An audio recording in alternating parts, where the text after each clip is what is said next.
Another one to pour. Yeah. Yes. Yeah. Oh, wait. I got a refill. 2 beers and that I'm is out. delicious. Yeah, it's really good. It is. Yeah. Wait, you're not drinking it? I had it last week. Oh. When you weren't here. Oh. Yeah, remember that? Let's go play bikes. I keep Cider. forgetting I hit the theme first now. Here we go, you guys. Here's my rhyme of the week. You ready? Fucking poetry. Midway through the worst month of the year, still dark outside when I pour my first beer. Trying to hold on, stay positive and prepare. Every time I step on the scale, it makes me want to swear. Robert fucking Frost right there. Robert Frost quality material there, you know. Fences and neighbors. Welcome to episode 467 of the longest standing podcast in the sport of cycling. This is the one and only Packfiller Cycling Podcast. Think of us as a post-ride beer. Post-ride beer Try it again. with several friends and one asshole. I got this memorized. I've said that so many fucking times. I am potentially that asshole, and I have said the F word twice already. My name's Pat Bulger. With me are the members of the Packfiller, so let's check in with tonight's Scratch Prologue, courtesy of Scratch Labs, source for pure fueling at its finest. Tonight's question, what is a habit that you have that you would like to get rid of? I almost would like to start the show over, but I'm not gonna. I'm gonna power through. What is a habit that you currently have that you would like to get rid of? Gentlemen. But first, introductions. If you're counting RPMs, he's ridden less than any of us, Mr. Paul Main. Coeur d'Alene called, they can hear your knees. And I've been doing it longer than they have, and they still have more RPMs. Still more RPMs Yeah. It's true. It's true. How are you, man? Good. What's a habit you have that you'd like to get rid of? Well, this time of year, it's a bad habit of mine. My fingers split because I'm old and crusty, and they split. And so then there's dead skin, and I chew the dead skin off. And then it cuts it and busts it right open again. Have you heard of norovirus? No. No. Listen, my wife is a yard nurse. She's brought everything possible. Yeah, Jesus. I am been. Yeah. Flu. Yeah. He's fine. Yeah. Yeah. Yeah. Fine.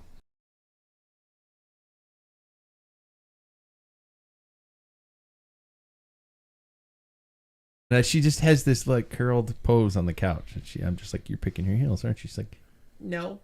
No. And You know she what? just Have you? got her. If you get a really zester, Yeah. at, Yeah. you know, use that on the back. You know what? And just clean it off. Somebody once somebody once gave me this thing. It's this bulbous thing. That's a horrible word, but it was pink and it wasn't a sex toy. It looks like a And- mouse. like a mouse. computer mouse, and the bottom of it is like a cheese grater, and it's made for your heels when you get in. If you're a croc wearer or something like that, and your heels get all dried and flaky, you can scrape them off. You can actually grate your heels. Mm-hmm.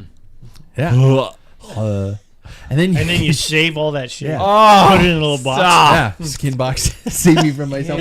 Or you can put it in the box I gave you guys for Christmas. Oh yeah. It's your skin box. There we go. It's your skin box. Oh God. Next off, if you're counting years post college, he's the smartest of all of us, Mr. Jackson Bulger. Because you know what they say: when you graduate from college, you're the smartest you will ever be. Wow. I thought that was way too nice to go my direction. You are, it's not because gonna it's general education. Generally, it's the smartest you will ever be. Totally. Jackson's smarter than all of us. Yeah. How are you, man? Because there's 0 years. At baseline, Yeah. he's Still also doing it. been Still smarter doing than it. all of us. Wow. So it's like loan deferment. If I stay in school, I'm still smarter than you. Exactly. Exactly. that. Yeah. So I'm gonna just. It's like when 30-year-olds are still playing in the NCAA. Yeah. It's like that. Okay. I'm gonna just do it for everyone. What about me?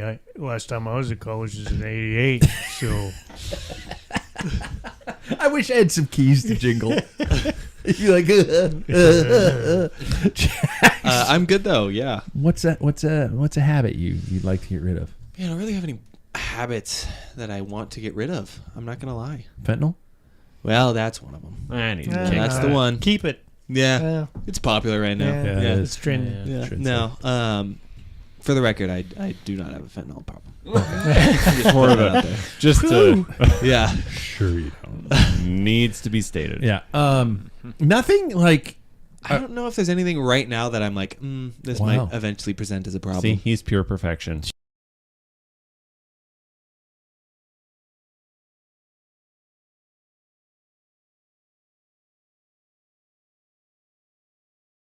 My wife. Sam. Man, it's after the meal. It is done. Really? Nothing stacks up. No. My wife likes to let him It's soak. disorder. See, I think you should soak. I think there's some that need to, for sure. Yeah. I hate soaking dishes. Elbow grease. Because you come in the morning, you know what the soaking dishes are? Old puffy food. It's nasty. Yeah, I guess I don't have food on it, but I enjoy washing 'cause you dishes don't in the eat meat. in the morning. Oh. Like I like that. It's a nice routine in the morning for Really? me. Yeah. I don't know. I like it. That's how I wake up. I like starting clean in the morning. I do too. See, I'm more at the point right now where, sorry, I'm going back to the habits conversation. It's fine. Yeah. Yeah. The Good. top Keep four us habits. in Yeah. I hate to always be the guy that's like, I'm in school. Did you know I'm in school? I hate being that guy, but I'm Yeah. going to say it again. I just don't have a lot of time to have little habits form yet. I think once I'm out, then that stuff will. Then Then it'll come. your mental flaws will flourish to the Yes, surface. exactly. Okay. Yep, that's what I'm saying. Next off, if you're counting facial hairs, he's the manliest of all of us, Mr. David Waples. Yeah. Wow, I figured that was going my way, but you were Now, looking these at are him. all if you're counting. I mean, Paul's ridden more than all of you guys combined in I his can't life. wait to hear mine. Jackson's probably smarter than all of us. David, Always. you're not more manly. If you're counting facial hairs, you're more manly. I see. So just Okay. And chest hair, too. yeah. Yeah. Are you puffing out? I don't know. Well, I got a chain. You guys see my chain? You see my chain? Yeah, I got a chain. Wow. Yeah. Do you That's actually have a chain? awesome. Little Benny gave me a chain. Yeah, I was going to say, that's totally a Ben thing. What's a habit? We are in deep trouble tonight.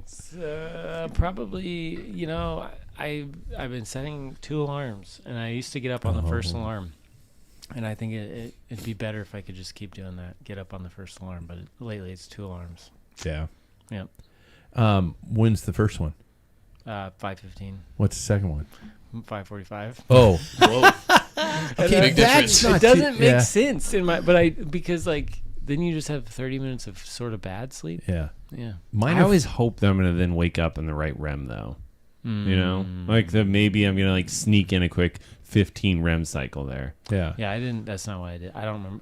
I just haven't changed my alarms. It's very lazy of me. Mine I are should just take- mine are 5:15 and 6:10. Okay, well that's weird too. Why That's weirder. 6:10? Holy hell, a whole hour. Yeah. 5:15 I get up if I'm going to work out. And 6:10 is when I get up because I have to get up. So it doesn't go off every day. It's not like, Yeah. oh, I should get up and work It out. does. Wait, I'm a piece of shit and I'm not going to. You pretty much. That's horrible for your psyche. Have you met me? Don't do that to All yourself. coming clear now. Yeah, Now- it is, but- right? Every day he's being reminded, you're not getting out of bed. You suck. Yeah, you suck. That's it. Okay. That's kind of why I do the. 6:10. That's kind of why I do the 5:15. That's like if you hey David, if you want to have time to yourself today, you should get up now and have your first cup of coffee on Yeah. the couch. Otherwise, you're gonna get up and run to work. Which is the greatest thing in the world. That moment of just sitting there going, I have nothing to do. I'm going to sit here and drink my coffee. Yeah. It's a beautiful thing. Next, if you are counting laughing emojis using text, he's truly the happiest one of all of us. It's true. Because everything is like the same 3. Yeah. It's like, I'm figuring you have it copied, so you just No, I paste. don't. I just know it's just, They're your top 3. Most Yeah. Or used. top 2, actually. yeah, Yeah. top 2. It's just there. And it's the regular laughing, and then the Then side rolling. laughing, and then the then regular. Is it regular. rolling? Yeah. Is that what it is? Okay, It's I like don't you're know. just ROFL. You kids, Raffle. and you kids and your emojis. Yeah. Yeah. What's a habit you want to get rid of, Sam? Probably pooping at night. It's been a weird thing for me. Like wake up. Like, what's night? Yeah, so like there's this new trend happening for me that's In the bed? no. I don't know if that's Uh, a habit. I think Yeah, that's more I of think a I'm necessity. gonna call it a habit at this point because it's like I have dinner and then at like you break 9 yourself at of the habit night- by buying corks? I don't Yeah. know. Yeah. Or maybe like start pounding Miralax at noon. You know, I Yeah, don't good know. luck with that. You get Right? you get a rubber band on your wrist and you Yeah. snap it every time But who you poops poop. at night? That's such a weird thing. You just Like when you saying it, Doctor? Like, At you like know- 9 at night. I mean, Before you- If it's like that's you're it's fine. fucked. If it's night, Yeah. yeah, it's every night. I guess that's fine. But yeah, you're kind of Regular. screwed because what are you gonna do? Hold it all night? Right? Yeah, You gotta to, like, poop. reset yourself. You gotta poop. You Prairie can't dogging. classically condition yourself to not poop. I think I gotta start Miralax maybe. You know what? I used to have it perfect. My body would be just like I'd wake up in the morning, not even have a cup of coffee, just kind of walk into the bathroom, boom, Yeah. good to go. Yeah. And I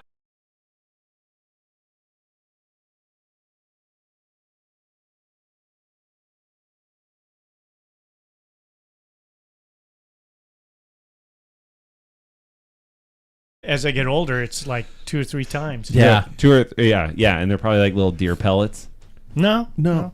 They're just not as. I can't break the water line. Just don't break the water You don't line. have Jesus' hand reaching towards Yeah. God. Yeah, nothing like Sistine that. Chapel, you're pooping your butt cheek. I do letters: J's, U's, C's. Yeah. I did I, a D the other day. That's I impressive. would, my problem is I don't like public pooping. See, that's your issue. I work at a high school. No way. Your window of No opportunity is shallow. Yeah. Like- There also better be a staff. Yeah. No, there is, but not in my building. So, No. you know, I've got to time it. I've got to time it Yeah, that's exactly. brutal. I've got this free period it's a 45-minute period that I'm like, come on, buddy. Come on. Let's do something. Jump to And- jacks. Yeah. You got to start doing like some coffee hits and all that. But you know? it is after I have my second cup of coffee, Yeah, so that see? usually helps. But I can't poop. The reason You why know, he's I half can't- asleep, by the way, What? he's out of coffee at work. Yeah. What? I only have decaf left right now. Dude, they have a website and everything. I know. I just ordered too late. It'll be here like tomorrow or the next day. This is so classic. Yeah. This is now Okay. you don't have somebody to cover that up for you. Like you're just living in this. Introductions. Me, if you're on the back on counting theme, if you've noticed. Me, if you're counting bikes, I'm a hoarder. My name's Pat Bulger, and I grind my teeth. Terrible I habit. try to stop doing that. I do. Yeah, and I know it's stress induced, and everything is stress induced. I mean, my drinking is stress induced. My methamphetamine addiction is stress induced. drug use tonight. You know, the fact that I lure animals into the basement and kill them is stress induced. Oh wow. Yeah. I do notice that whenever I roll in, you usually are like, Yeah. you know, Yeah, it's like, exactly. who invited him?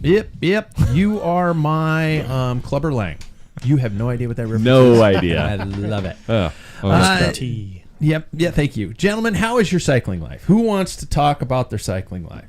I'm feeling ready this week to talk about my cycling life. ooh, I've had a good MFer of a week. yeah. Lead it off then. Yeah. I rode on Monday.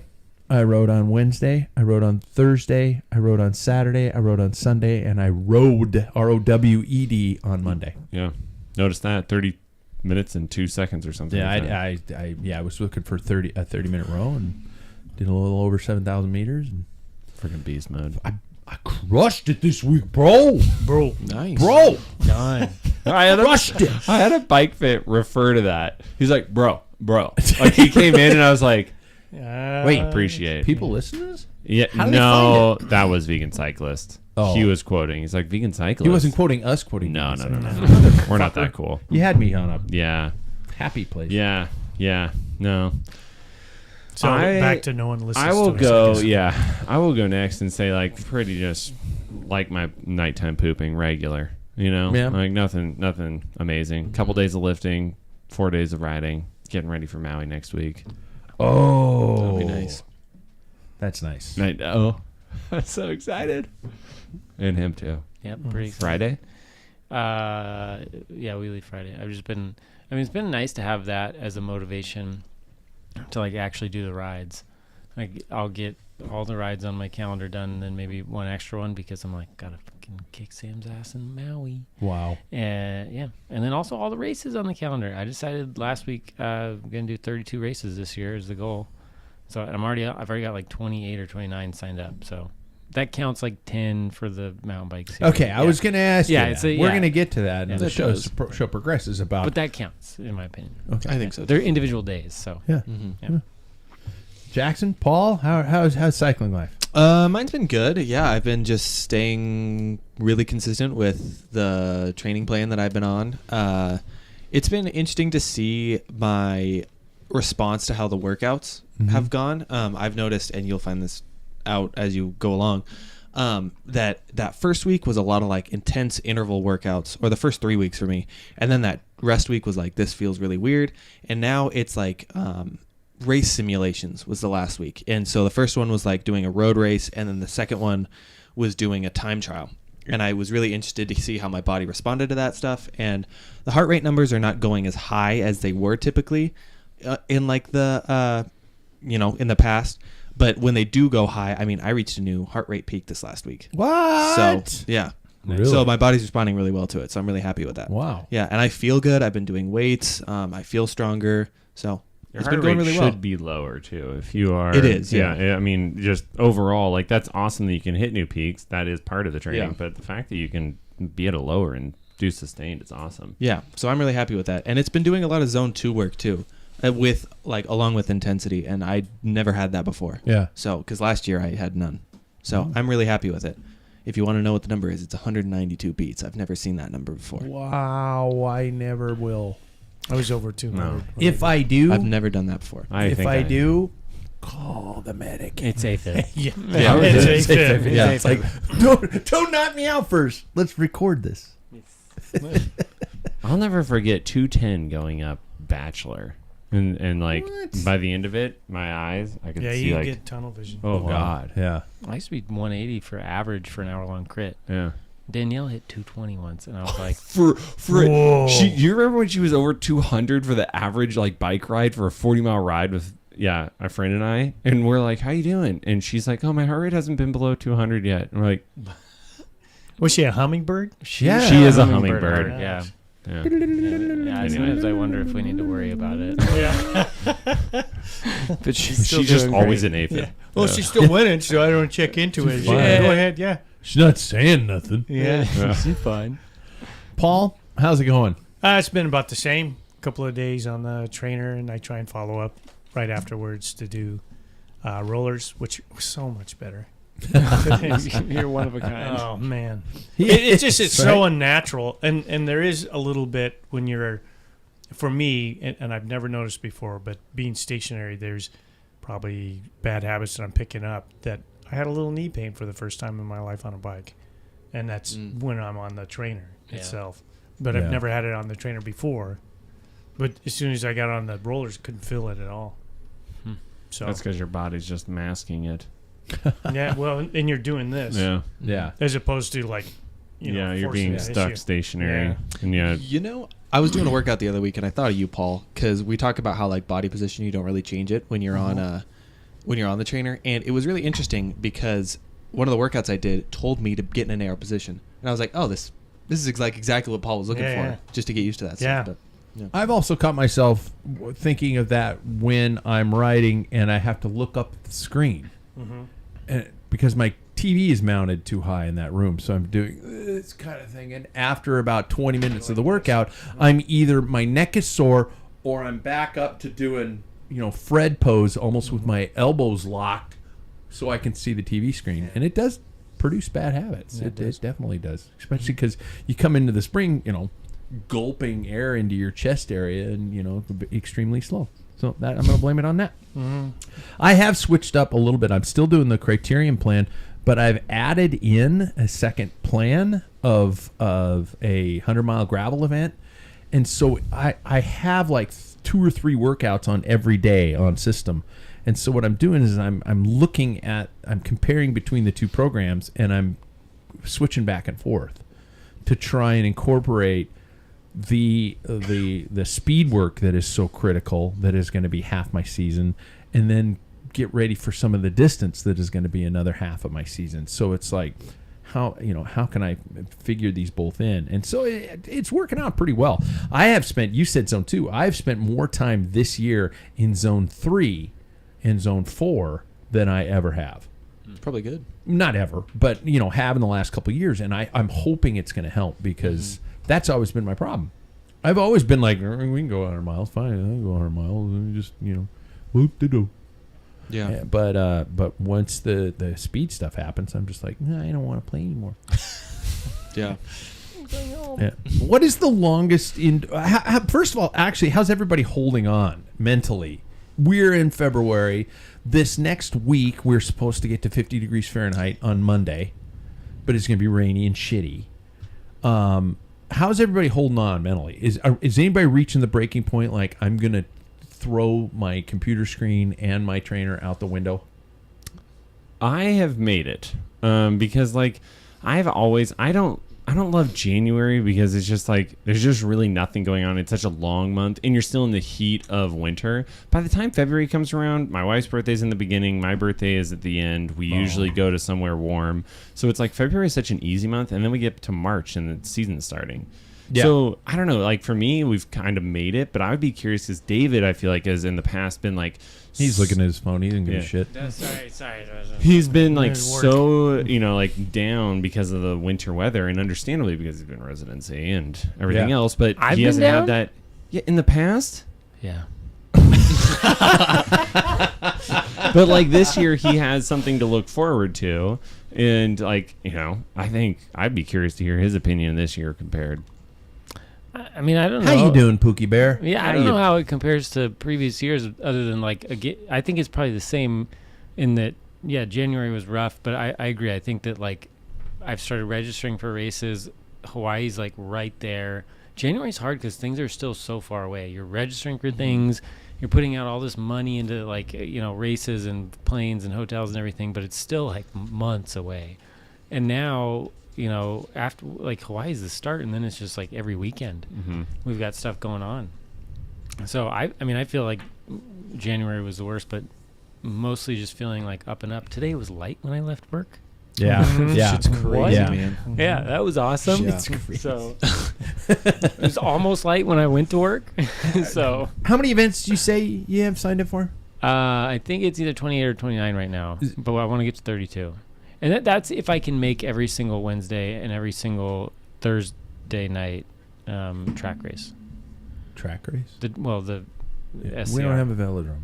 Well, the SCR, the racetrack. Yeah. It's not a track. We don't have a velodrome. Yeah. So if I can make all But those, they say it's gonna happen soon. Yeah, I thought that. All right. Yeah. Exactly. Yeah, It's not right. gonna Well, take your fucking money. happen. Yeah, exactly. Yeah. Somebody sent me a link on Facebook. Pat, what do you think of this? It's not gonna happen. yeah. It didn't happen in the 1970s, Especially- 80s, 90s, or 2000s. And track racing they're looking at not being a Olympic event in the future Yeah. because there's not enough countries that have a Interesting. velodrome even. Yeah. Yeah. So Well, this is also assuming that somebody does a 24-hour race with me. Well, okay. We're going to talk about the race calendar and everybody's signing up. Sam, you had as many as your brother did? I think 25. I'm a little 25? short because he has a couple more mountain bike events, but Yeah. Everybody else, how's pre-registrations looking in your lives? What have you signed up for? I have signed up for Tour de Bloom. drink. ew. So I'm excited for that. Yeah. But I gotta pace my registration, for Christ's sake. It's not that Fair. easy. Like Money I that's gotta growing It's trees. a lot of money. I gotta time them. Yeah. Yeah. Like I did this one, which was a lot of money. Tour Yeah. de Blue was a lot of money. Yeah. Yeah. And then I'll do our local race series next. Okay. And Twilight that's Series. yes. And then I'll do Everett. But yes, And RC3. yes. Well, that one's a little RC3. different because we announce it. But Mm-hmm. but I will do all of those ones. Hopefully. That, You haven't asked me yet. Yes. Hopefully. Yeah. Well, we did amazing last year. Yeah. No. Anyways, I'm gonna do all of like the typical road stuff, and that's gonna probably be my calendar. You're not going to Wednesday? I will do some Wednesdays, Just some. Wednesdays. Yeah. Yeah. I don't know if I can commit to the 24. I'm not gonna lie. What? I don't want to have to do it alone, but I can't not do it with this new mountain bike.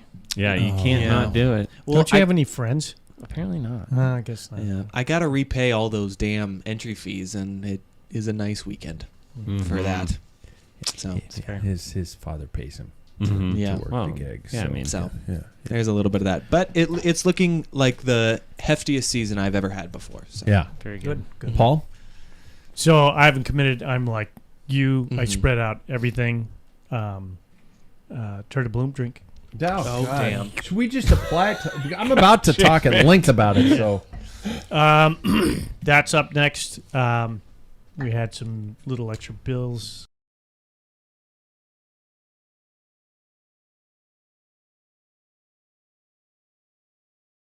wanted to the point where, okay, Yeah. we'll just slow down. And I just want to live my life downtown like I want. Let's go out to dinner, that type of thing.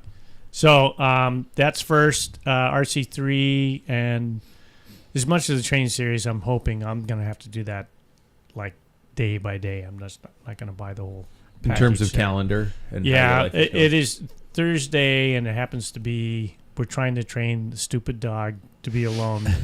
Right now, it's a good period to train because we don't have neighbors. Oh, there you go. So if we can get him to the point, I try and leave and let him freak out and that type of thing. But There you go. if we have neighbors, then he's howling and barking, and they'd go nuts. So Okay. anyway, yeah, that's about it. It is sounding like I am the only no-go for Tour de Bloom. But I will attend. You said that everybody drink. Well, Can we call it on that from here on out? Because Yeah. I know you're going to say it. Yeah, because I am. And I will attend for support. I will attend and all this kind of stuff. And The drinking contest Saturday night. For sure. Do we get you guys have do a we get road race the massages? next day. Massages? How many beers have you had, fucker? Exactly. You better be able to outdrink David at least. You're in racing. Yeah, I will that night. Yeah. It's, come on, David. Yeah. Keep drinking. Keep drinking. He'll bury you and then he'll.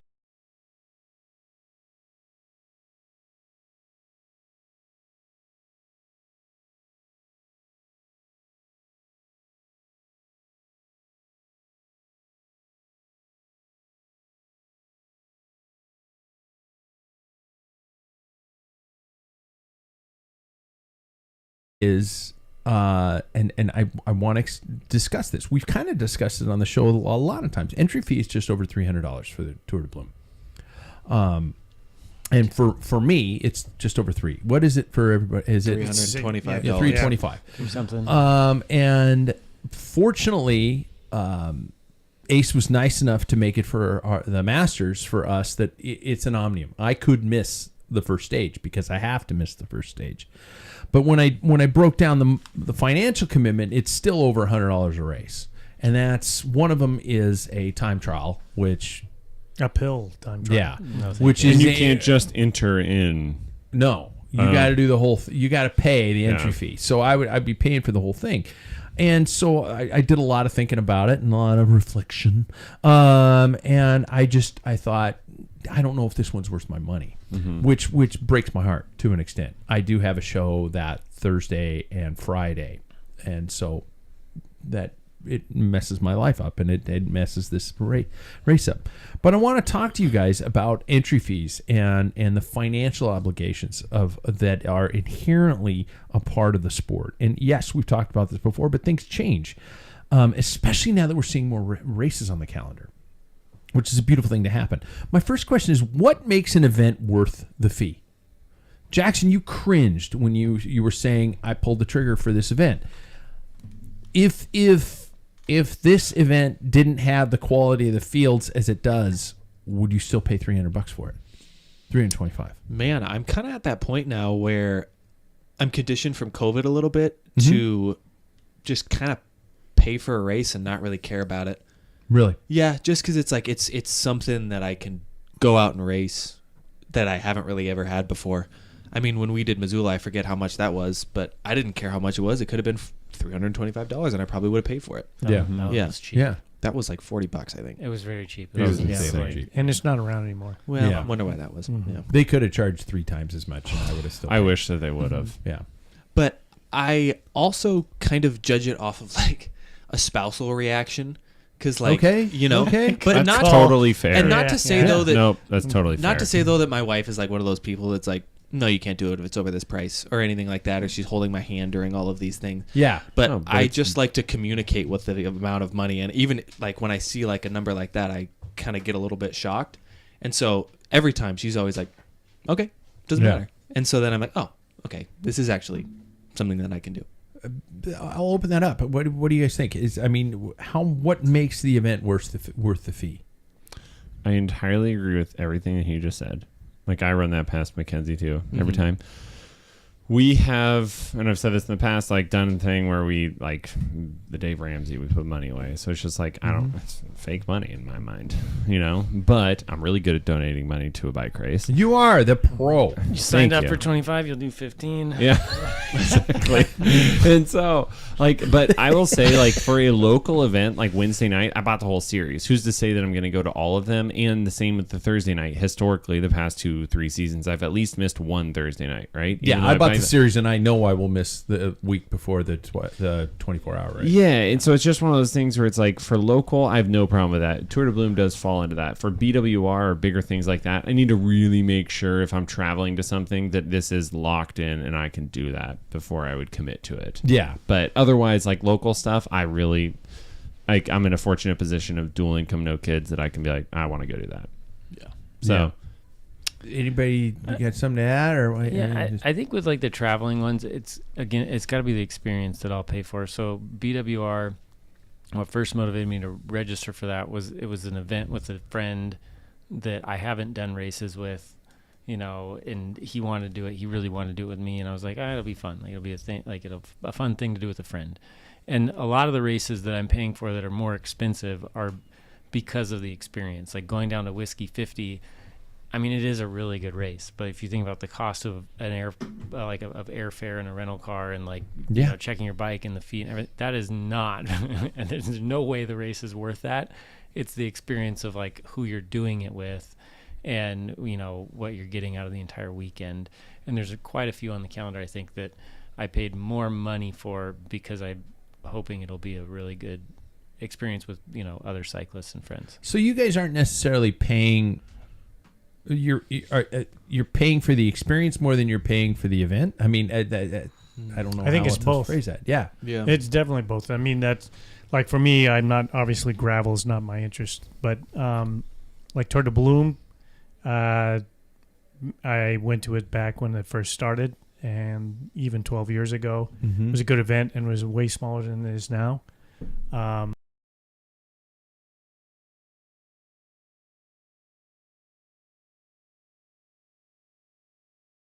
Money. I see some of the prices for like Grand Fondos, and people are like, how do you pay, $125 when there's no support, there's no anything, there's not a crowd, and you get, Kirkland muffins and pickle juice. What did you say about the Coeur d'Alene Fondo the other day?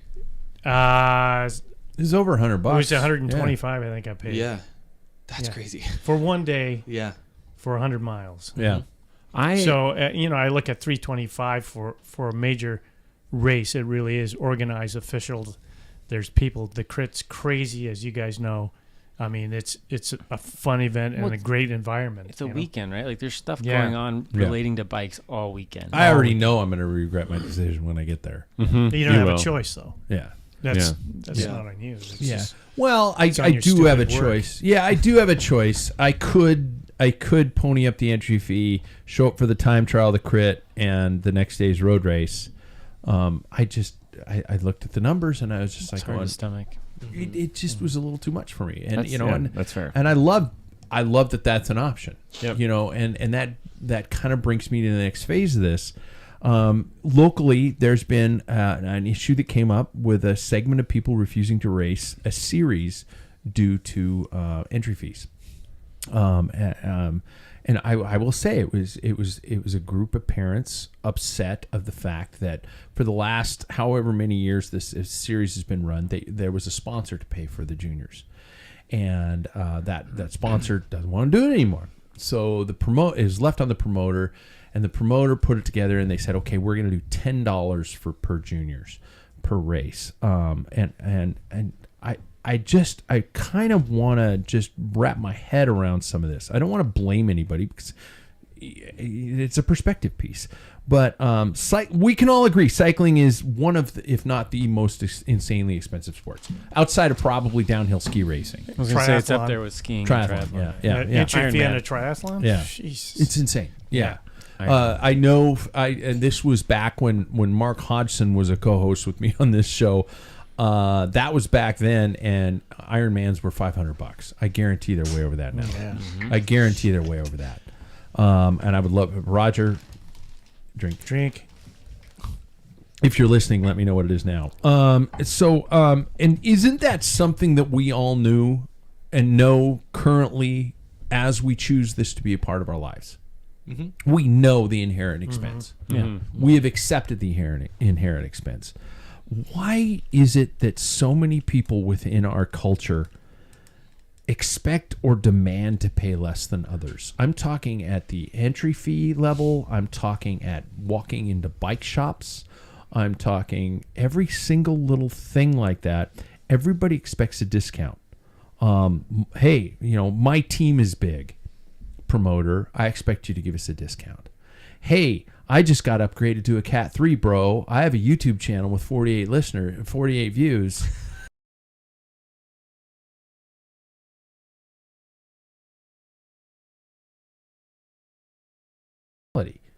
Does anybody? I mean, I just covered a lot, so you touch base on anything you want. I'm going to reach for this, but I think more than anything else, I think that's just the culture of cycling. And it was born. It was a poor man's sport. It was back in Europe when road racing was developed. Was guys to get out of the mines, out of the fields, all that type of thing, and you run on a budget. When I got into racing, I was a poor person. I stayed at my older brother and his wife's house down in the basement. And I don't know how many people I know. How many times did we go to races and couch surf? You talk to somebody that knew somebody that had a friend, cousins on the landlord's side that would put you up in the basement. It's like, and you would do it because everything you spent was on that entry fee, and they were expensive. Although we'd look at it now, it wasn't all that expensive. No, but it was at the time when you were working minimum wage, doing dishes at a restaurant. But I don't think that's the culture anymore, though, man. I think what you and I grew up in. It is. I don't think as individuals, but I think the culture is stuck with cycling. I mean, you guys, both the Waple boys. I mean, they were on a team that was sponsored. You get into that. That's part of that culture. Is like, hey, I race. You got a discount. Your kit was free. You had discount on parts, and you had. Like even the bike shop that I work for, if you were raced on the team, you got free repairs before a race, but it had to be like the week before. We'd come in there and tune up their bikes and stuff like that, and we'd spin. So, I mean, that is the culture. And even though a lot of them could have paid for all that, they just didn't because that's what it is. Hey, and there's a great shit that road cyclists say. Yeah. One guy, the guy that's on the cameras says, hey, are you sponsored? I'm sponsored. Are those sponsored? Hey, what can I get? What kind of discount do I get on? And it's just this one thing after another, and that really explains the culture of road cycling. It's just, and I know for a fact, being a fly on the wall of this event, that there are people within this group of people who are probably complaining who could not only afford to pay $10 for their junior. $10 is a fucking song for a race. That's $80. Yeah, for a series. Yeah. I know that there are people who could not only pay for that, but could probably pay for all the juniors. Mm-hmm. But they tend to be the ones who are immediately going online and who are providing colorful commentary. I don't want to villainize these people. You're grinding your teeth. I am. Do you mind if I provide a little something Please, here? God, do before I say something horrible. So, for those of you that don't know, everybody knows, I played soccer from when I was kindergarten. You played forever. Kindergarten to the age of 17. Yeah. And that is a very long time to play soccer. Not only do you play, recreational soccer, but you also really get into it to a point where it's pretty serious. And that's not free to play soccer. No. You have to pay team dues. You have to pay for probably tournaments, I would imagine. I'm looking at you because I absolutely. We had to pay a part travel, of entry fees. hotel. You had to play travel, hotels. You had to pay for the upkeep of personal equipment, so shin guards, personal kit, personal shoes. That's not cheap for a year. No. And for the thing that you've been working for all year long, training for, essentially, that's your season, right?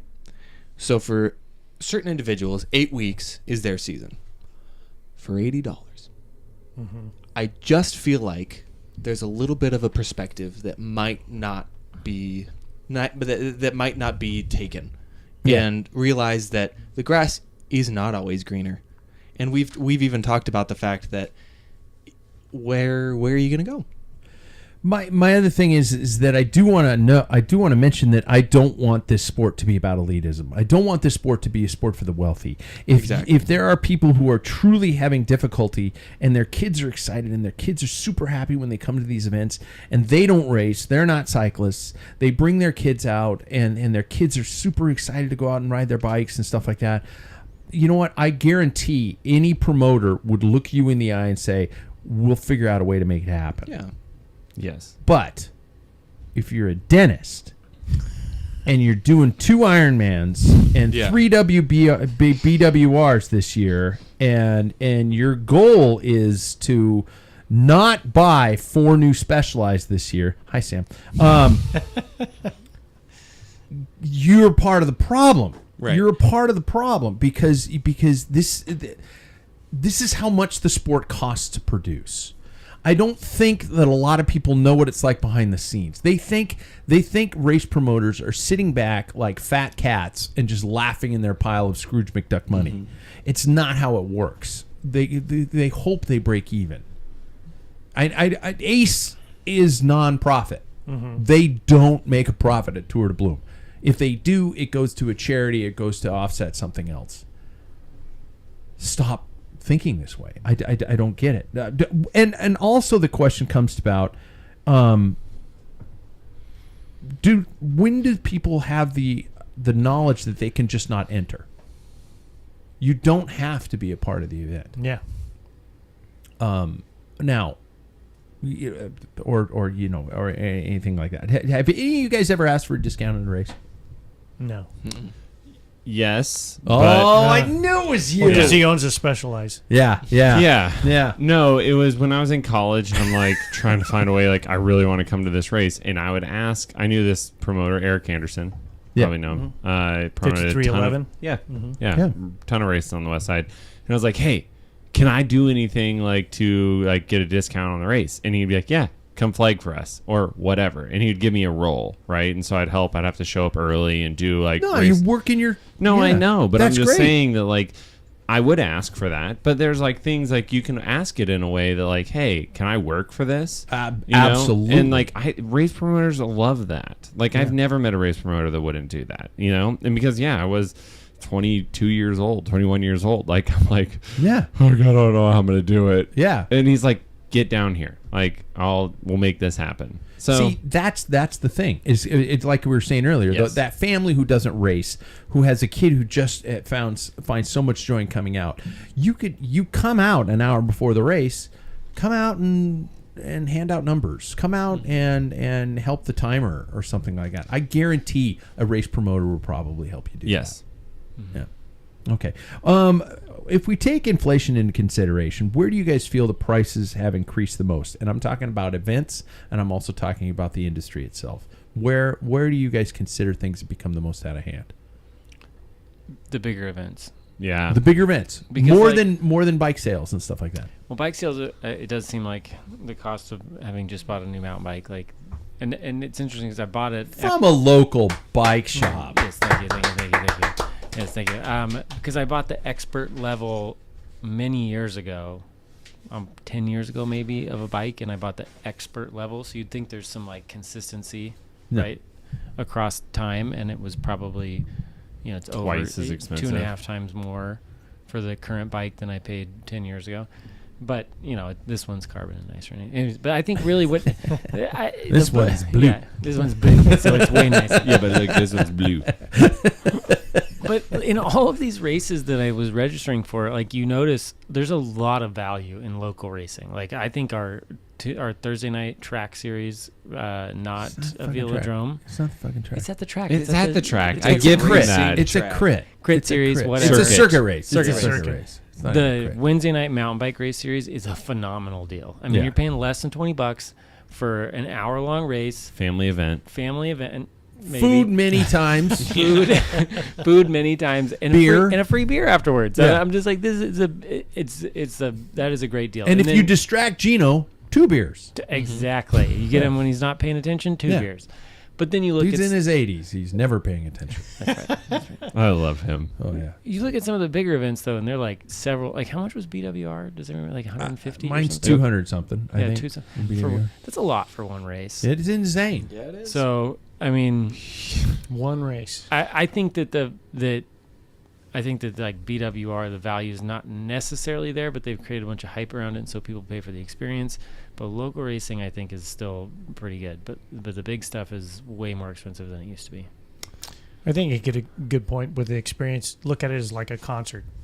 I don't go to concerts no matter how much I like the band or the performer. I just don't. It's not worth it. Really? Yeah, Yeah. Really? it's just not my thing. And so, but there is some people that are willing to do that, right? Yeah. And so, like BWR can charge $200 and some dollars. Think about that. It's probably $2 a mile that you're paying for, Yeah. and that's to me is like, wow, that's ridiculous, But that's not me. Yeah. And yeah. somebody would spend hundreds of dollars to listen to their favorite artist. Somebody That's would just spend not me. thousands of dollars to go see some of the classics. Yeah, exactly. Yeah, Go you over know. to Europe. See, and some people are like, I wouldn't go I over would and travel. never do Yeah. that. This Yeah. spring, people are going to Exactly pay right. nothing to see us on tour. Anyway. They're going on tour. Yeah. I just want to say real quick with bike prices, if you look at the advancements though and inflation, I don't really think it's that ridiculous. The bikes are so much. The at tech least is insane. it's way nicer now. I mean, a base level group set 10 years ago was not electronic. You should be able to buy an electronic group set for cheaper, but if you think about what you are actually getting on a bike now, This is pretty amazing. yeah. Yeah. The technology, without a doubt, you can't argue that. But is it really necessary? Oh, With no. it's electronic, and Definitely that's not. where the No. problem lies. No. Like It's that's definitely not. exactly where the problem lies. It's because I can promise you're not going to win a race just because if you had a mechanical and not electronic, that wouldn't win the race. Definitely not. But it certainly is nice, and it shifts way better. Yeah. And maybe at the level at World Tour where it may make a difference. But our level, that's ridiculous. I did also, since you made a joke about buying 4 Specialized bikes, I have now bought 3. I bought another one, but I bought one for my wife. I told Oh. everybody. Yeah, we already know the And story. so, Hey, Kool-Aid. I will say that, like, it's a mechanical bike. It's one of those things that, like, we went with that because it's a more simple bike. And that cost, actually, for a modern road bike that's mechanical, it's actually pretty much comparable to what we were getting when I bought my last mechanical road bike. So, I don't know. It's not, like, I don't think that inflation has gone up that much. I just keep hearing Jerry Jones preaching to Sam about, don't follow the instructors. Just drink the Kool-Aid. This is the worst Jerry Jones impression ever. Nobody knows who I'm talking about. Who's Jerry Jones? He's a cult leader who killed all his Wait, he followers. got a Specialized. Why did he get in flack? Because he's got one. That's a good point. Yeah. How do you guys save? How do you save Valid. money on cycling? How do you save money? Where do you skimp? How do you save? For example, gear. We talked about this earlier on componentry. A lot of us talk about the fact that we'll go for the one step down. We'll go for the Ultegra. We'll go for the what's SRAM's version? Rival? Force. Force. We'll do that kind of stuff. Wheels and stuff like that. So for gear, how do you save money? Or where do even more so? Where do you not save money? Where will you insist on paying full price when it comes to gear? Wheels. Wheels? I think wheels are important. Yeah. Okay. I'm tires. Tires? Yeah. Wheels. You and won't buy tires. cheap tires. Absolutely No. not. You'll pay full price. Mm-hmm. I won't skimp on shoes or helmets Yeah. or eyewear. Contact points. Well, that's very apparent if we're looking at your Oh, ear helmets, and you got another one on the way. Yeah, I do have another one on the Yeah. way. I'm going to document that process, by the way. All right. Cav has they're sending me a cap based upon me taking 3 photos of my head. And I'm going to have to put the cap on and tell them where it is uncomfortable. And then then I send that back to them, and then they make the helmet. What if we made that Batman mask into an arrow helmet? Like how they have the Sick. visor and stuff? That'd be pretty sick. All right. Let's do it. Where do you skimp? Where are you willing to skimp, and where are you willing to not skimp? I'm not really willing to skimp on shorts anymore. Yeah, That's kind of a big deal. kits. Yep. Kits, Yeah. And helmets. Ever since I crashed, that's a big deal for me. yeah. If you want to save money, nutrition. Homemade. I would Homemade. yes. Mm-hmm. I will tell I would argue anybody on this, because you can make your own drink mixes now. Rice. There's so much stuff out there. Rice bars. You can buy any kind of just bulk snack at a grocery store that is half of the price of cycling nutrition. Yeah. And it's just the same. This segment sponsored by Scratch. You know what I did just order though? and Untapped Maple. I did just order both of those. But I'm just saying that if you're It's gonna a get luxury. yes, it's Yeah, a luxury. it If you're is. gonna get into the sport, how I got into the sport is I was eating Rice Krispie treats, until I had freaking heartburn. Or those rice sandwiches that Mom would make. Yeah, right. Yeah. With peanut butter and jelly. in That them. was a Scratch Labs that Recipe, book. the rice bars. Yeah. Yeah, rice So bars. good. Feed Zone is the name of the book. Yeah. Entry fees. How do you save on entry fees? Number That you one, don't. you register early. Many yeah. events offer early registration Yep. discounts. But how much is the discount? At least 20%. Yeah. So 20%, let's say We you save $2 on a $20 deal, Well, or you we at the 24-hour race Okay, offered, Mr. Made of $4. Money. Yeah, we at the 24-hour race offered up solos for 3 days only for $100 for the whole race. What? Which was Sorry, you missed that. Yeah. You missed that window. I never have to do it alone Buddy. now because all you guys are ditching me. I'd race with you, but he's pouty. I can't. He is. You've been Yeah. really pouty today. Team. Just sit down there at the end of the bar drinking all by yourself. Yeah. No coffee in his bloodstream. Event expenses, lodging, food, gas. How do you You do not save on lodging. Okay, No, that's how you you end up in a don't. white tiger. Miserable. You spend money Pat. to sleep well. Yeah, Pat. Not my fault. It is your fault. My wife's You suggestion. cannot. Yeah, did anybody else notice that when Sam sent the accommodation, I immediately Looked said up the reviews. 4.5 stars? Yeah. Yeah, because it fucking matters. It does matter. Yeah. How many stars was a white tiger? 2. I It was a slept- 2-star idiot. I accommodation. stayed there. I There slept were fine. blood at the White stains. Tiger. years ago. You remember Ken? I slept just fine at the White Tiger. Oh, Me too. Thank you very No. much. Yeah, I slept great at the I Holiday Inn. itched the whole I bet night. you did. Yes. I did not. Yeah. I kept wanting to peel my skin off. I was like, Yep. bed bugs. You guys. I never put any of my bags on the floor. I checked the mattress in the corners. The Put fact my that flashlight on my. you thought about Yeah. that Hey, though you brought your black is light. horrendous. It didn't cross my mind till I opened up the door and went. Oh, I got to get to work. But nowadays on the events, I feel like I don't necessarily worry about it because they're my vacations. They're my mini Yeah. vacations that get me Yeah. through the work Okay. week. I'm like, hey, I'm gonna go. I'm gonna have a nice weekend. I'm gonna go out somewhere nice to eat. I'm gonna drink more That's beer than good. Pat. It's gonna be great.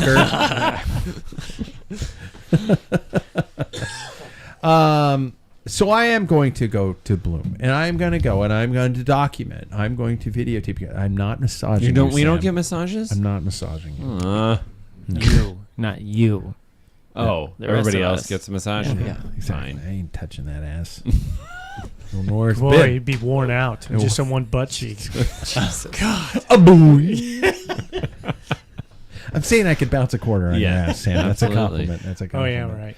yeah, right. Yeah. I'm gonna do the condensed news. So we're at an hour almost already, and we're going on bullet points here. So news. Oh, I probably could at least play the news. Where's the jingle? God damn it! It's hate your first time. What this was new format. See, now that's the old news too. somebody needs to spend some time down there. I do. Uh-huh. Brought to us by our friends at Competitive Cyclists. That's right, we love the LBS and strongly suggest you do the same, but sometimes it's just not available. That's where competitive cyclist kicks in. Find it, get it, and get going. Please use our link at packfiller.com. So story number 1, oh, come on, is my title for it. Egan Bernal sustained a fractured collarbone after being involved in a late race crash at Classica Jan Paraíso.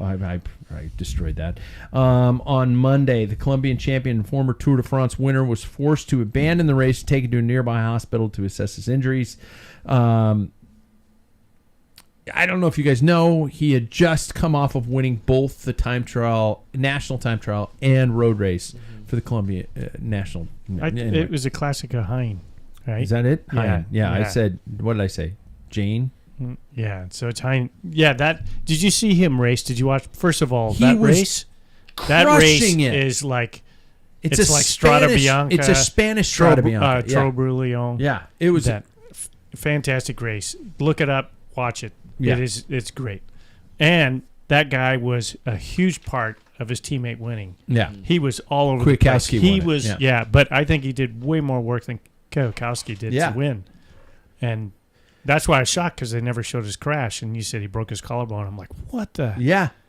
I was working on seating those goddamn tires. It took forever. Down here, and I was listening to it, and I kept waiting to hear, oh no, blah, blah, blah. You know, nothing. But what does this? Did this hit anybody else in the gut emotionally as it did me? Mm-hmm. Yeah. It just seems like he's caught between the two generations. He's like the tail end of the Froome, Geraint Thomas generation, won that tour, and then these new young punks come in and are just hauling ass. And you know, do we see anything in Egan Bernal's future? I mean, you know, a collarbone is not necessarily the end of a career. It's not necessarily the end of a season even. Do we see or even hope for something in terms of that? Yeah, I mean, I think he had the potential to be a really generational talent. Yeah. But because of his crash history, I think that really took him away from it. But I think that, you know, a generational talent still has it in him somewhere. So I hope that he's able to come back and really give something, but that sucks. Yeah. That really sucks. I mean, we've seen riders like Remco and Jonas Vingegaard come back from like pretty terrible crashes and get second in the tour or, you know, get third in the tour. David, now that you're back from your potty break, collarbone breaks. First of all, has anybody ever broken a collarbone? Here, Paul has. And separate my AC joint. Still right here. Yeah, you see nice. you see that Sulcus sign right there? I thought that's it was about your a sweater. grade 3. Ah. Want to hear a crunch? How long did it take?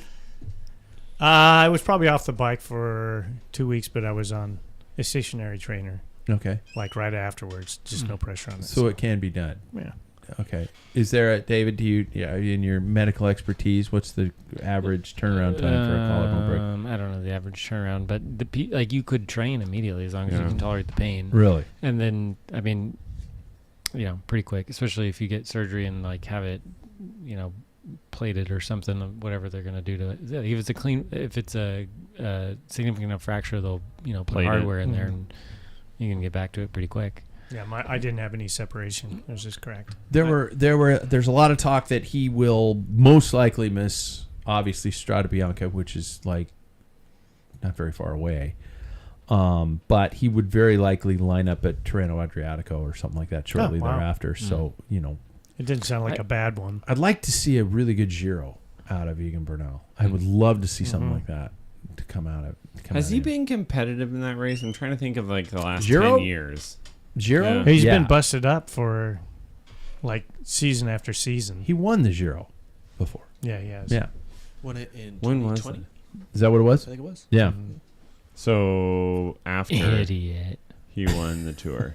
Yeah, he won it. 2019? Yeah. Yeah, I think he won it in 2019, and then I think he went and won the Giro right away. Yeah. Yeah. And that was when he was about to be like, this is going to be... This Yeah, is he the new is guy. unstoppable. Yeah.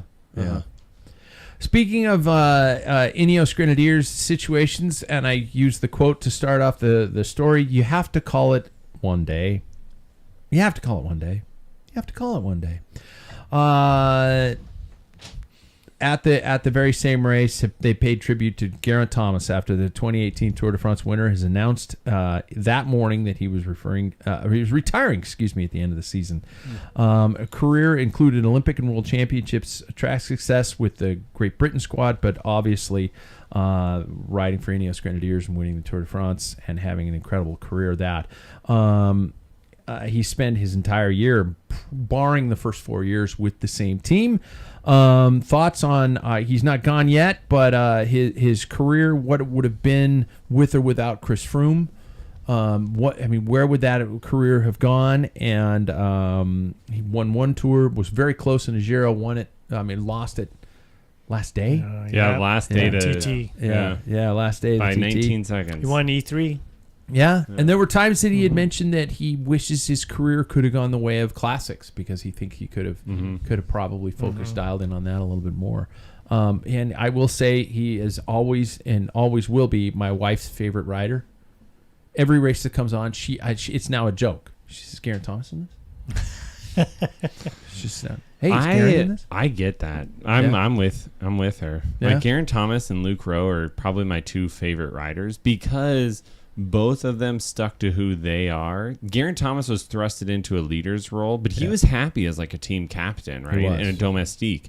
And he knew his role. Like he was just really good at it. He didn't try to go off and because he probably wouldn't have beat Chris Froome. Yeah. Like realistically, if he left, like Richie Porte or something, I would imagine he would not be good enough to beat Chris Froome. But instead he was like, he has this track record of being amazing. And then he also, he won the Tour and he won, some other big stuff. And he's been top, he's been on podium in multiple tours and the Giro. And so. Where do we see him in a year? Commentating. Yeah. He will commentate with Matt Stevens, I bet. He's not going to go gravel privateer? No. Thomas de Kent is, by the way. Yeah. I can see that. I could see that. Yeah. He's too well known to do. Like he's got it. It's just like Luke Rowe's already doing commentating. And I will say, he's at DS. Yeah. He's working for Decathlon. Mm-hmm.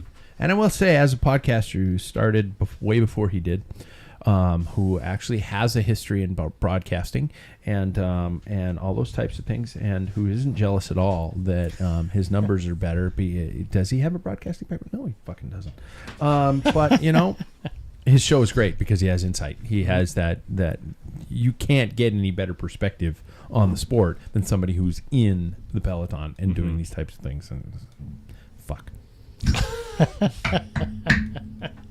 Would you like another one since you found Yes, I would like a half of one. Okay. Thank you. Yeah. Just a little splash. Just a splash. Splash up to the top. To wet my Splash whistle. up to the top.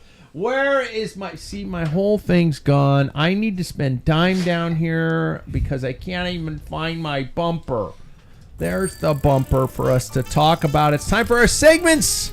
Thanks to our friends at of course, the 24 Hours of Riverside. Check out 24hoursofriverside.com today. Come enjoy. Come be a part of the event. Come be a part of David's team because he has no friends. Please.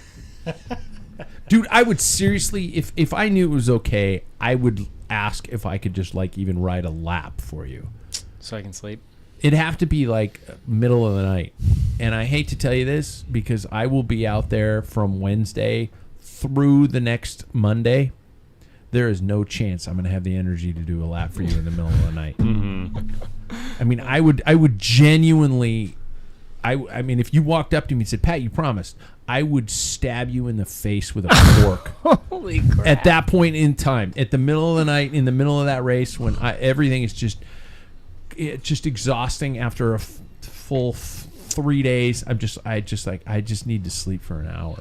Fair, and you'd be fair. like, "Pat, do a lap," and I'd be like, Fork. "Do you have anything to tell your family before you disappear?" That's fair. That's fair. And I will would not be say asking I you. would say it like that. I would honestly be just like, "You're gonna die now, Yeah.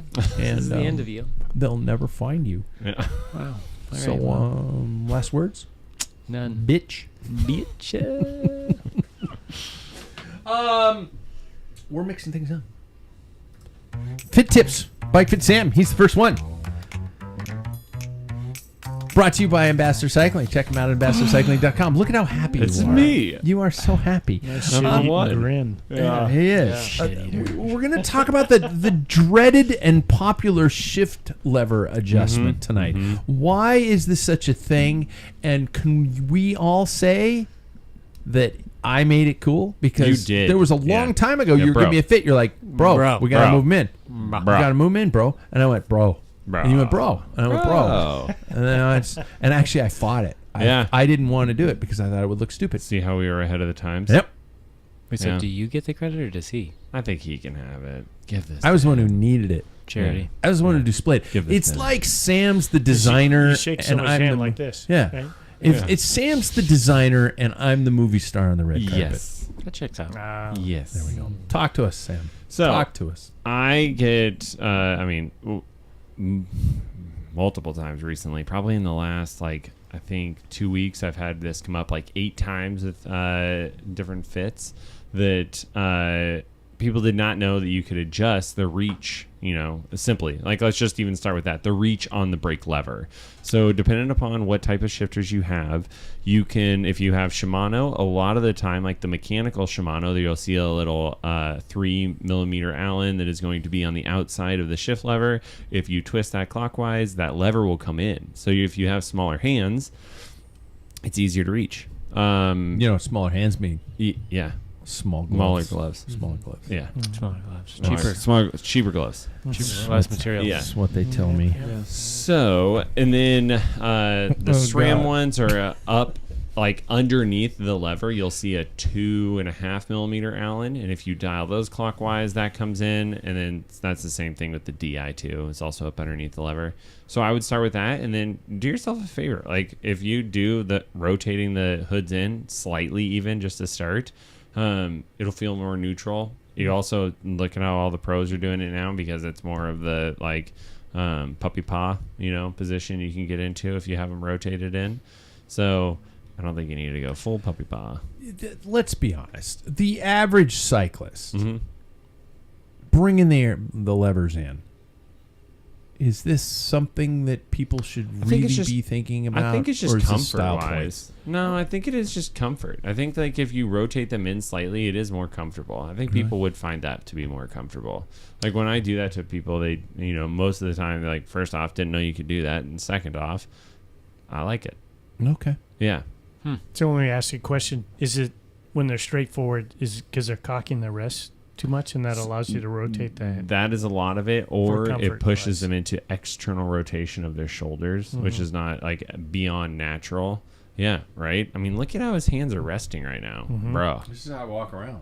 Yeah. There is a drawback to that for aerodynamics, though, because if you turn them in too much, your arms will start sticking out. Exactly. Yeah. So you still have to, keep you have that. to be able to rest them, And I think some of that is driven because the reservoirs inside with hydraulic brakes create that more of a hook. Like Campy used to have those big ugly horns. Yep. So Yeah, so there is a fine point of where you then go into more internal rotation if you over rotate too far. Yeah, and then your elbows Then will you're pop trying out. to brake and you're reaching in. Yeah, so and I would just tell people don't do anything. I wouldn't even go vegan cyclist status. I would start far less than that, but just rotate them in a little bit so that it's more comfortable. And so it feels like you're shaking somebody's hand. There is a UCI rule that doesn't pertain to majority of the people riding. Yeah. So. Yep. But if you're racing, there would be a problem. Yep. I don't know. It reminds me of a line from one of the most not age well films of all time, Revenge of the Nerds. Never heard of it. Guy's throwing the javelin, and the javelin's all droopy. And it's like, yeah, we invented this design specifically to go with his limp-wristed throwing style. Yep. Wow. The fact that you can also quote if you watch is, the movie, it's... You'll see. Yeah. It's very inappropriate and very funny now. Thank you, Sam. Thank you. I think I get it. Yeah. Yeah. Where the fuck is David's? Who's next, me? I would edit this if I was really serious about this show. There it is. We go to Ask Dr. David. I have it in the form of a question from a letter, if you want to go with that. Sure. All right. This is a question. I was just diagnosed with moderate sleep apnea. I am 27 years old, fit, a strong cyclist and cross-country skier, but deal with breathing problems through my nose. I'm guessing this is the cause of apnea and a lot of fatigue, daytime sleepiness. Obviously, this seems like something that could impact my performance, but there isn't much information out there, probably because fit young athletes tend not to have the usual sleep apnea suspects. And this person is looking for ideas on how sleep apnea happens, how it happens, because we usually hear it about something dealing with obesity. Right. We hear about some of these things that it can, and what kind of effect something like that can have on performance. And if, we're all 2 hot dogs away from sleeping with a machine on our faces. Yeah, absolutely, potentially. So this is an interesting. So if they're 27, right? Like not a lot of people have sleep apnea at 27, which makes you think that there's a structural cause, because the vast majority of sleep apnea is related to, like you said, obesity. You have too much adipose tissue around your neck. It's one of the biggest risk factors, and it causes your throat to collapse at night and cut off your breathing. If you're a pretty healthy young 27-year-old, I would wonder what type of sleep apnea. They've probably had Let's a sleep add study. 20 years or 30 years or something like that. Let's just, Well, either way, I would still wonder what type of sleep apnea. Is this central sleep apnea? Because we actually do see increases in like central sleep apnea in people who have had a lot of head injury, for example. Wow. In athletes.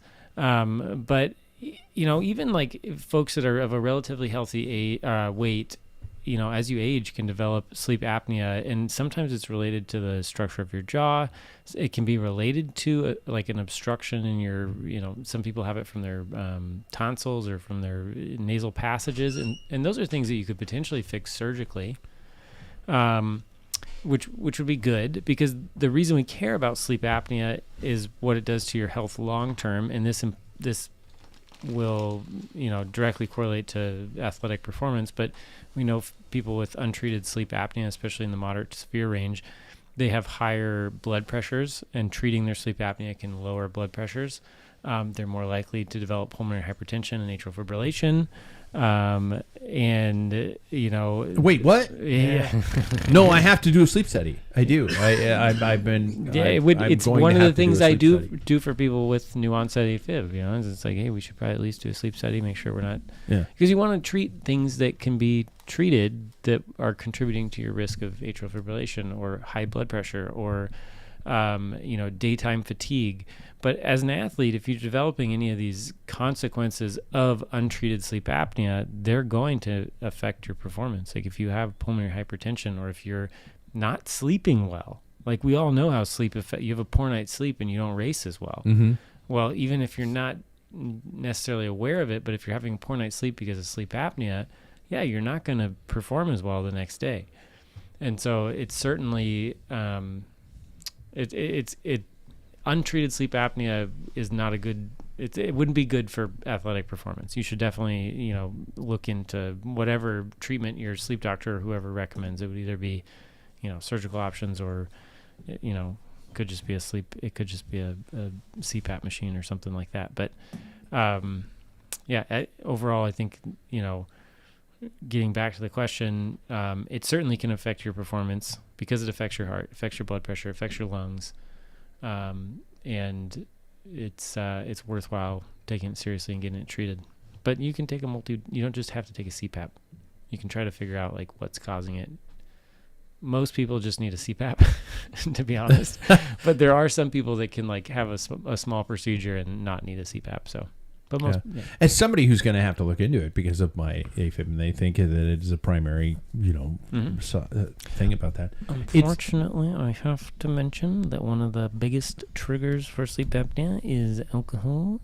And so a lot of people, the first thing that we're telling them is to cut back on their alcohol. As we when you say cut back. Anyway, no, and it's I just couldn't imagine sleeping with one of those things on my face though. I can't, because I'm a side sleeper too. I don't know about you guys. Anybody else? Are you guys all back sleepers? Back Anybody and both sides. Back, back both sides. No. Yeah. Whatever gets me in the little spoon position. Oh. Whatever gets me there. Yeah, whatever gets me there. Either side. But a lot of people, they say that and then they're like, "Oh, I slept so good," but like I would never sleep another night without my mask. Really? Yeah, 'cause Yeah. you wake up feeling so much better. Yeah. Wow. Yeah. Getting old sucks ass. You guys know that, Whole, right? yeah, Yeah, that's it all, does. It does. It does. Not just the ass. Speaking of which, Old. it's time for Changing Times with one and only Paul Main. This one, I hope. Usually we end up hitting on the subject, and I hope we didn't tonight. Not really. This one's simply titled "In the Madness." In the madness. In the madness. So there was in the Escape Collective. They were talking about aerodynamics. There's Ronan who does the performance process, and people are using TT helmets on the road and on road stages and stuff. I'm like, are you kidding me? And we have an image problem in cycling. Not only that, I think we have a tendency to take things too far. But when it comes to aerodynamics, people kind of just look and they have like a vision of what it is, and there's much more to it. And I wonder how much the average Joe who's going to go buy a TT helmet because they saw somebody in the World Tour starting to wear. You have to hit a certain speed and maintain that speed in order for that to be beneficial. I don't think people think if you have an aero bike and you're going 15 miles an hour, you're better off than the guy who doesn't have one right next to you, and that's not really it's so marginal. It's not realistic, and even to take aerodynamics is such a huge complicated thing that the body is the biggest thing that people need to focus on, and go see people like Sam where you hit that aerodynamics and performance. I mean, not everybody's going to be in that same position, but my dad was a pilot, as I've mentioned many times before, but he flew a bunch of what they called Sentry style jet fighters, and you had like the 102, the 101, the 105, and the 104, I think, was still in that category. They were experimenting on aerodynamics, and there's a lot of stall at 104 was like dangerous. I mean, the only way you could eject it eject you at the bottom of the plane. Wow. But the stall rate, because of the aerodynamics, it was so fast. They were focusing on speed that when you go to land, if you stalled out, if you flamed out, you're dead. There's nothing you can do. There's no glide. There isn't anything.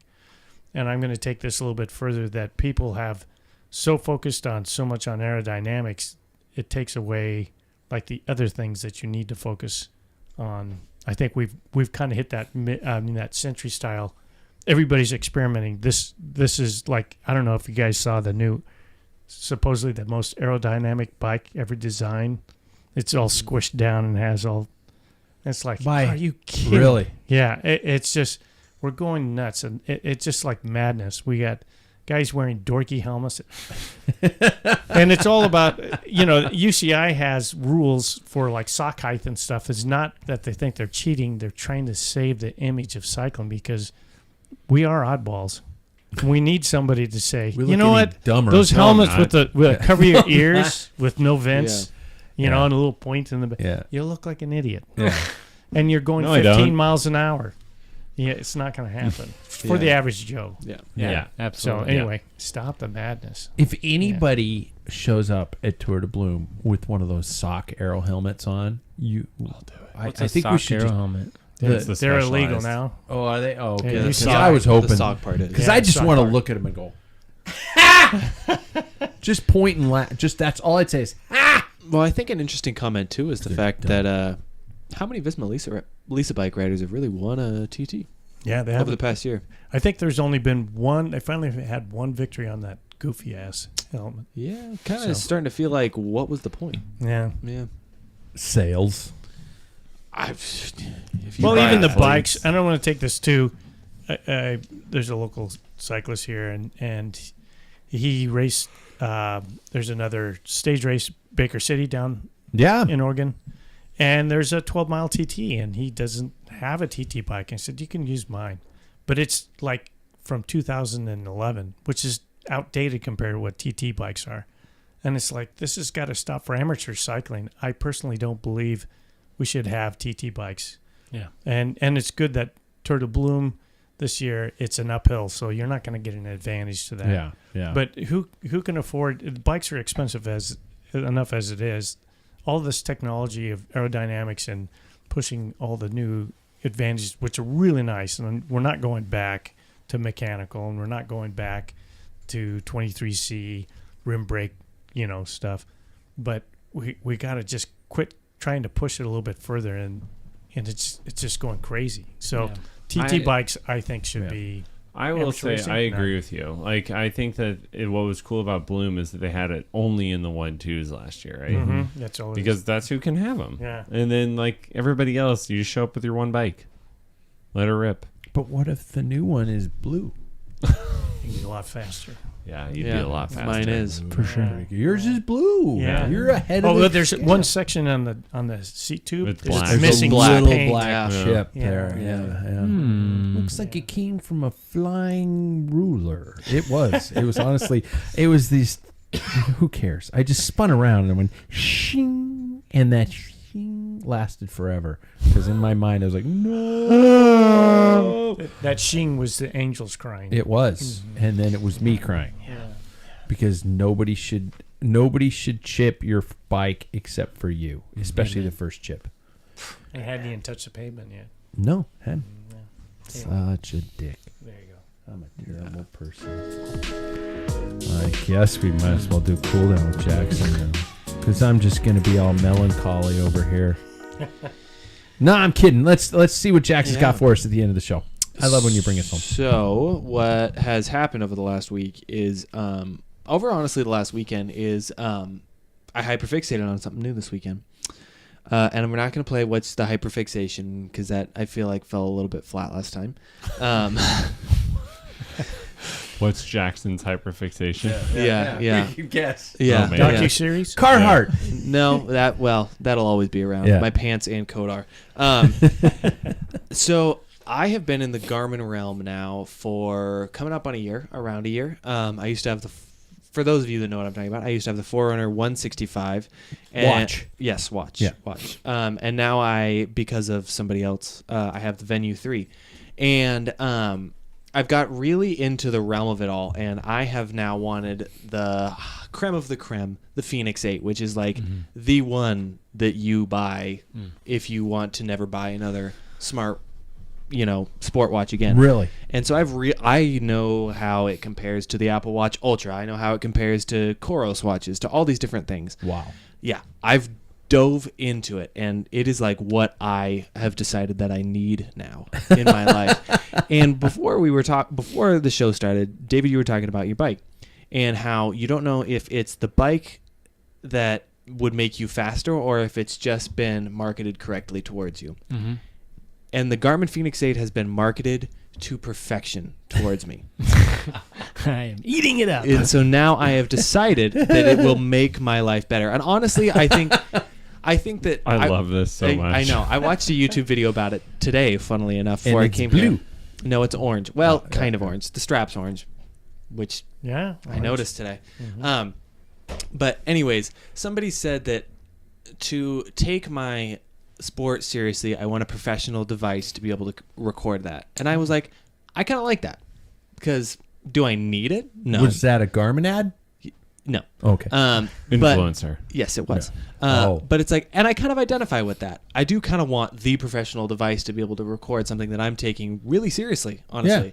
And so what it brings me to are these questions that popped into my head. So how heavily of a tech user are you throughout your day? Because as I've said, I am.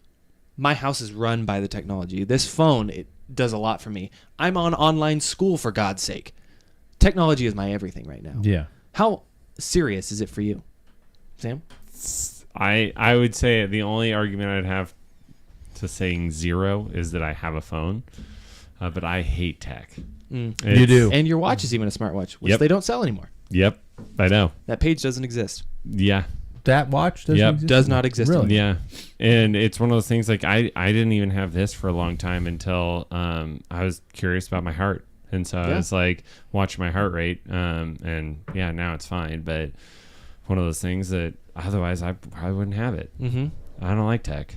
Really? Kind of gets. I've had too many times where like a ride has been ruined because my Garmin isn't starting or my Wahoo isn't like charged or whatever, and so there's so many times in life that tech gets in the way. But you Strava.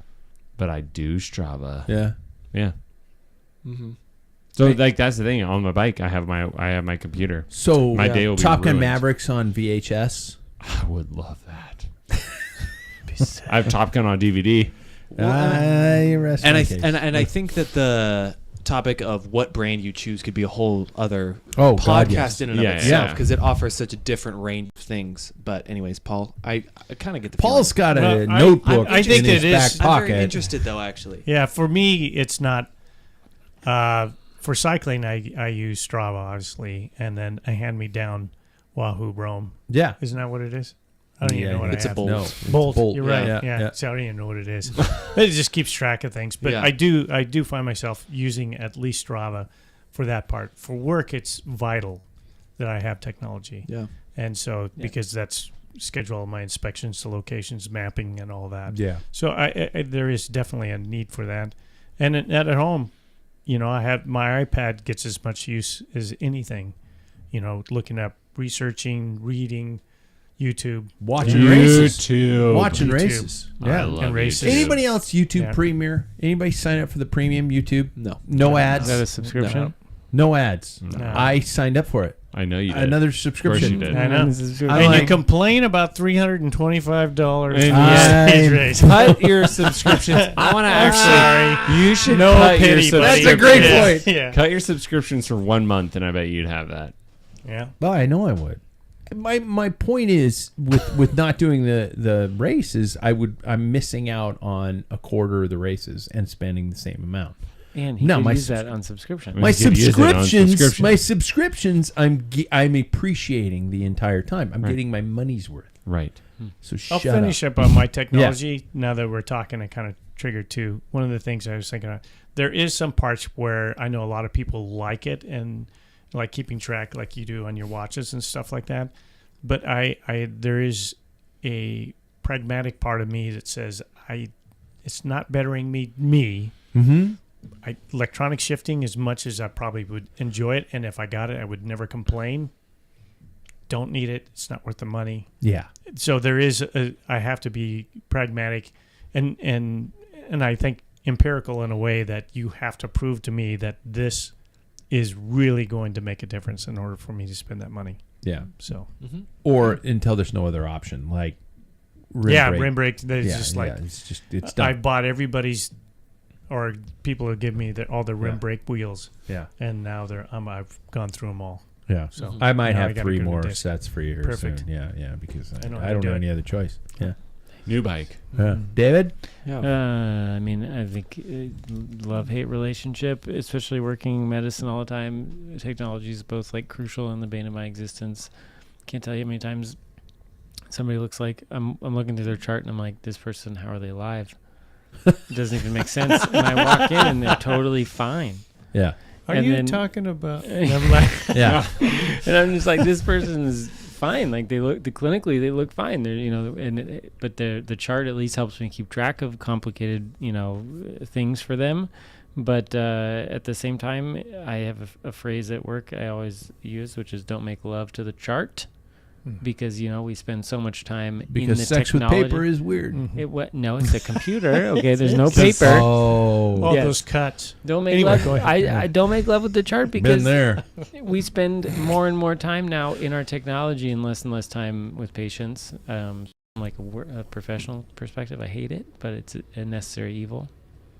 But Yeah. I don't. Can have I any pull of the back the smart curtain a little stuff bit here with the doctor thing? Yeah. Do you guys really know all this shit? Or are you just sneaking back and looking up shit? Google exists. Well, I mean, like, Are you guys just really just like going, we have a secret set of books that we sec- just go back and Well, go, for sure, there's books. I mean, for sure, there's references for everything. let's You see, rash on the knees, I gotta be- anal bleeding, Whoa. and gotta wart take it on easy the here. eyelids.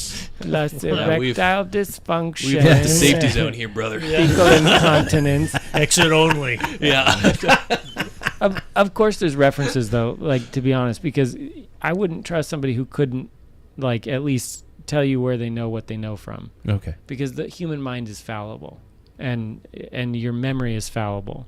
And so if you're not constantly referencing things at some point, this is why we have dedicated time every year for medical education, and why you need time to think about people, is because you also need to be looking things up and making sure you're up to date and that you haven't misremembered something.